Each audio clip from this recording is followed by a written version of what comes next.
नमस्कार RJD rutting channel को आपको स्वागत।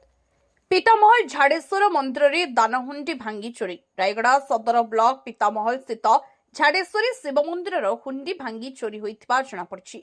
15 तारिख में महाशिवरात्रि अवसर में मंदिर में प्रबल भिड़ होता कारण श्रद्धालु दानहुंडी में अधिका दान करथिबा आशारे एही चोरी होई पारे बोली अंचलवासी आशंका प्रकाश करछन्ती।